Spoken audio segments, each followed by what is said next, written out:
Assalamualaikum dan salam kecemerlangan semua. Saya Cikgu Faizatu daripada Petipan. Hari ini sama-sama kita akan belajar subjek matematik tahun 2, topik 2. Tajuknya ialah tambah, tolak, darab dan bahagi. Yang pertama ialah tambah. 325 tambah 108 tambah 98.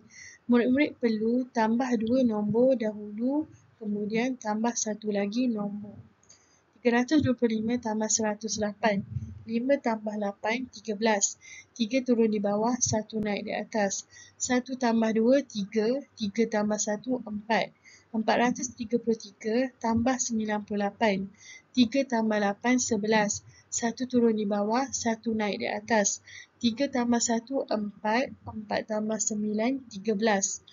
3 turun di bawah, 1 naik di atas. Dan 1 tambah 4, 5. Jadi jumlahnya ialah 531.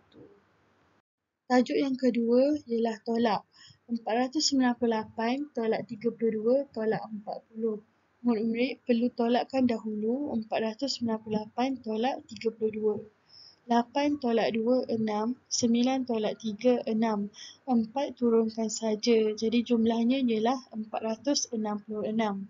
466 tolak pula dengan 40. 6 tolak 0, 6. 6 tolak 4, 2. 4 turunkan saja. Jadi jumlahnya ialah 426. Yang ketiga ialah darab. 182 darab 8. 2 darab 8, 16. 6 turun di bawah, 1 naik di atas.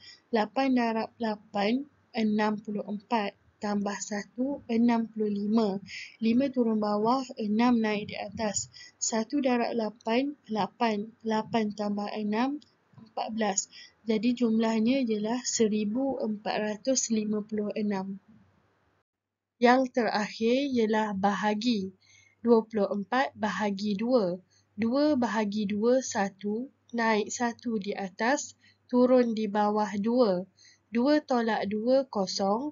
Seterusnya turun nombor 4. 4 bahagi 2, 2. Naik 2 di atas, turun 4 di bawah. 4 tolak 4, 0. Jadi jumlahnya ialah 12. Baiklah murid-murid, kita akan jumpa lagi dalam next topik. Sekian, terima kasih. Assalamualaikum.